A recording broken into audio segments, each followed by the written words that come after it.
Ayuh kita mulakan. Pada detik yang penuh keindahan ini, izinkan majlis membuka ruang dan peluang untuk sebuah langkah keramat yang akan dikenang sepanjang hayat.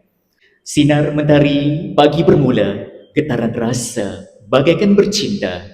Kita bawa masuk dulang mas kahwin dan hantaran mewakili keluarga dan bakal pengantin lelaki untuk dipamerkan di ruangan pernikahan.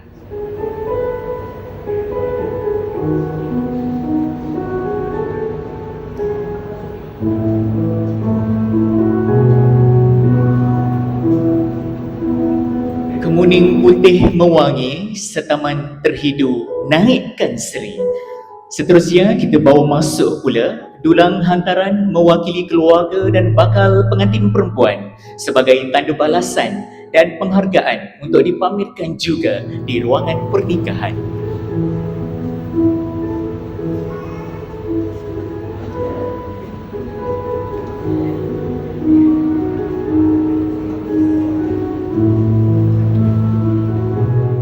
Kemuning kayu dirimba, mari digenggam padam baranya. Sebening rindu dibawa, mari diikat pada cintanya.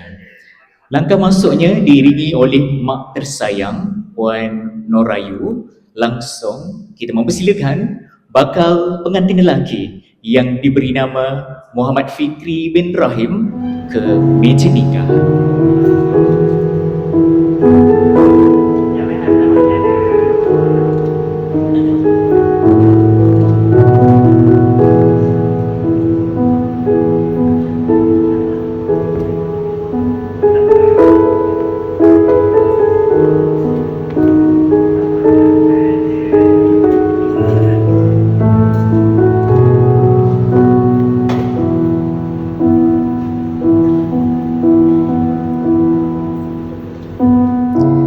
Kita saksikan pula langkah bersejarah oleh seorang wanita.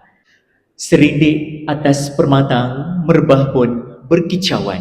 Si gadis gilirannya datang, hati pun tak keruan. Yang akan melangkah ke pelamin utama bersama mama tersayang, Puan Fuziah. Kini kita tampilkan bakal pengantin perempuan yang diberi nama Fatin Akilah binti Arifin ke pelamin utama.